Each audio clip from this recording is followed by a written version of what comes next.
So, in the project that we actually just completed, there was a small building, and behind the house, on the back corner of the property, which we ended up turning into a man cave, basically. She shed. Call it what you will. But it had bars on the windows, security gate, which luckily we got that open, and a door which was locked. We tried picking the locks at first. That didn't work. Couldn't get hold of a lock-picking lawyer, I'm afraid. So we tried drilling them out. That seemed to go okay to start with. Got the lock cylinder drilled out finally and was able to reach into the lock and throw the deadbolt. And that's where the good news ended, because the door handle, well, the doorknob turned, but it didn't do anything. So things then got a little bit more destructive. Hammer was employed, some good old-fashioned brute force and ignorance, and yeah, we finally managed to smash and pry the doorknob off and discovered that the entire interior mechanism of the doorknob had actually sheared in half. So you could spin the doorknob as much as you want, it would not actually retract the latch at all. And obviously we didn't want to destroy the frame, so we just had to smash the doorknob to pieces till we could finally reach in with a Leatherman, because what else are you going to have to hand? Pull out the broken pieces and actually get the door open. So, let's open the door and find out what's inside. Garbage. Grab the pitchfork, shove some of this stuff into a trash can so we can actually wedge the door open properly. We did. For interest, go ahead and actually replace the door lock already. You can just see that in shot right now. But the room is full of trash. There's coffee cans full of trash, plastic bags full of trash. There's just piles and piles of trash. There's a desk that you can't see because of the trash. TV off in the far corner. There's a pull-out couch. A couple of chairs here that are literally buried in garbage. And some shelves. Bags of pop cans, used ones. Piles of coffee cans with trash in them. Piles of coffee grounds everywhere. Some areas of the floor had 2-foot piles of coffee grounds on them. Cigarette ash, piles of tobacco. Had to shovel all of that out into trash bags. And you get, well, a room that you can start moving around in. Still got a lot of trash in here, but at least all of the loose trash has gone out the door and been thrown away. So you can start seeing what we had to deal with.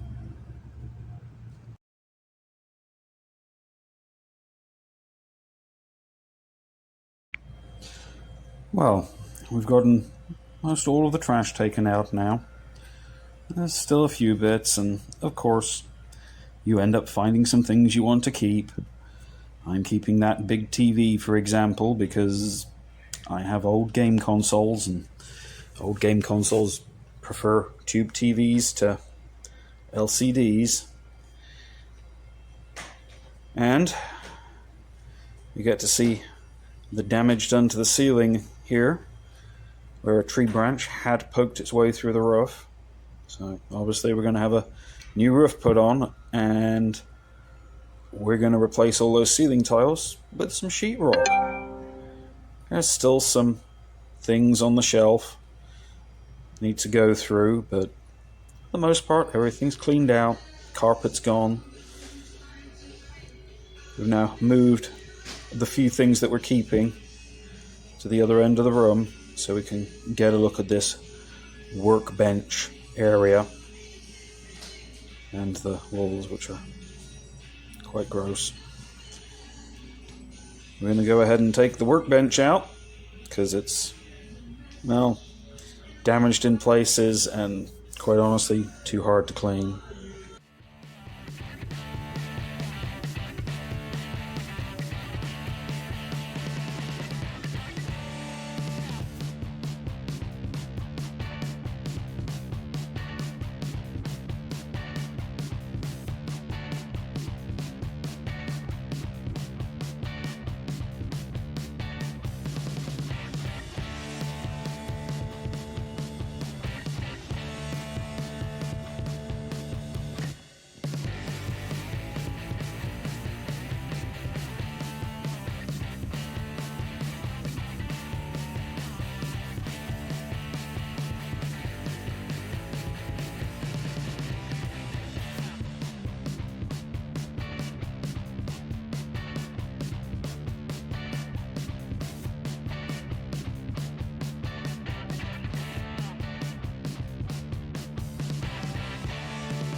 So we got that taken out. As you can see, kept most of the 2x4 lumber that was used to make it, because wood that you don't have to buy is always handy. But you can start seeing right under the window there a little bit of daylight. That's coming next. Well, here you can see the damage that we alluded to in the last video. A leaking window AC unit and a few bugs can cause a lot of havoc. But it's not hard to fix. Just got to take a few more things out and replace anything that's rotted or eaten. So, rip off the rest of the paneling like a big sticky band-aid. Here you can also see that we've already removed all those gross ceiling tile. We'll be replacing that whole ceiling with drywall later. You can clearly see all the way outside where that leaking AC had just rotted away the exterior siding. It just crumbled to the touch out there. So, looking outside, you can get a better view, cut away the damaged section. Surprisingly enough, the framing for the floor was still perfectly intact, unlike the floor itself, which had obviously had water puddled on it. But we replaced that chunk of floor and reframed the wall. A little bit of framing goes a long way. So with that done, you can see how things, well, should look, or at least will look. Get things dried in, put the window in. Just need to insulate and drywall here on the inside. And outside you can see we replaced the bottom half of the siding with some new concrete siding, which won't be as affected by water. Well, with the wall repaired, we got some drywall up on the wall and the ceiling, and as you can see, basically more or less everything is taped at this point. Didn't bother filming a lot of that because it's just nasty and dust gets in the cameras. You can see we left the wood paneling on a couple of the walls, but we're almost ready for paint. Before we paint, we need to clean those wood walls. Let's see how much of this greasy smoke film we can get to come off. Yes, doesn't that look lovely? Just sliming off the wall. So, cleaning done. Gotten everything more or less taped up at this point. It's time to put the paint sprayer to work and lay down some primer.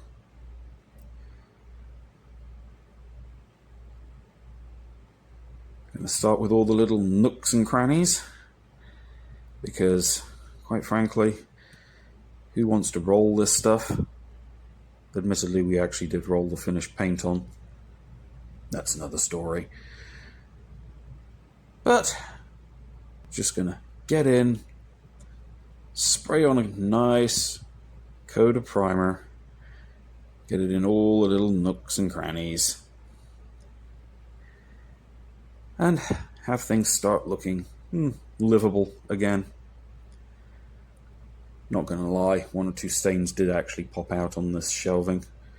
Had to be treated again. That's the way it goes. Please note, whenever using a sprayer, always take the proper safety precautions. If nothing else, a mask is required. You don't want to be breathing atomized paint in. But, here we go. Just spray primer on the walls. Get them all nice and sealed.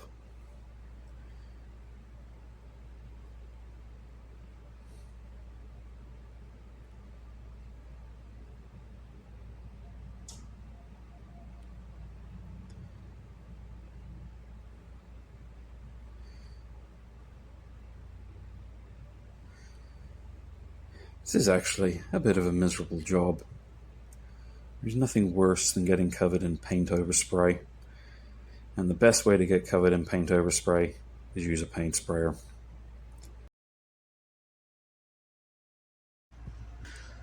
Well, we rolled on a coat of paint everywhere, walls and shelves.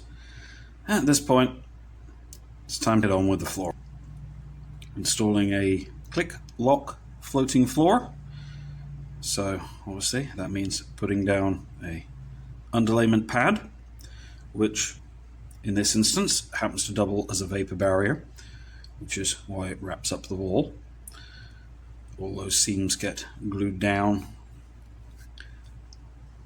taped together, and the flooring itself just taps and clicks and locks into place eventually.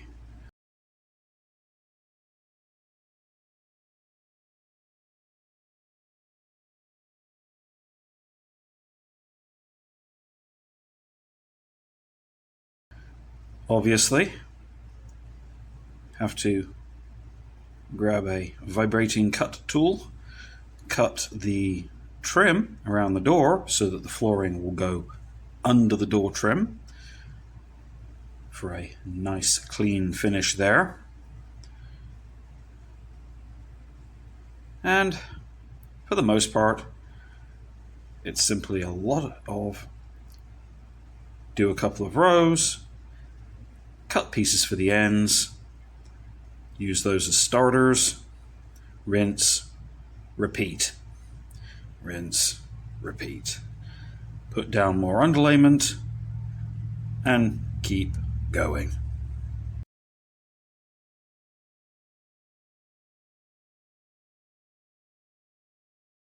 A little bit of a camera magic to move the rest of the tools and flooring.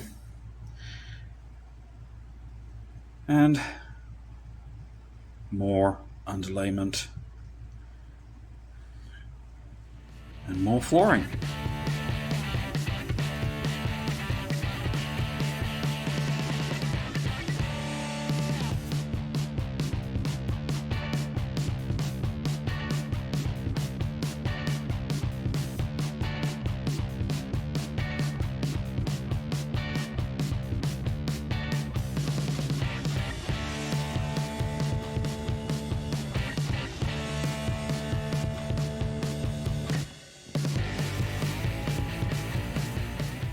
And finally, we get to the last row.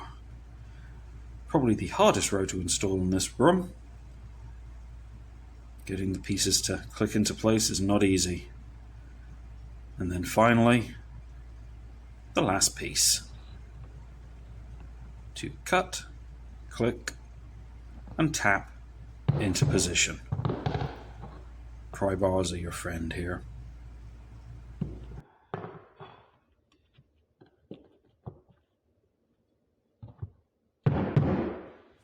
And for the final reveal, we went from this to this.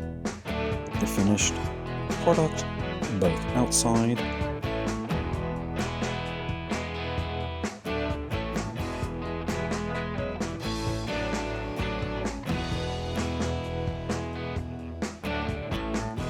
and inside.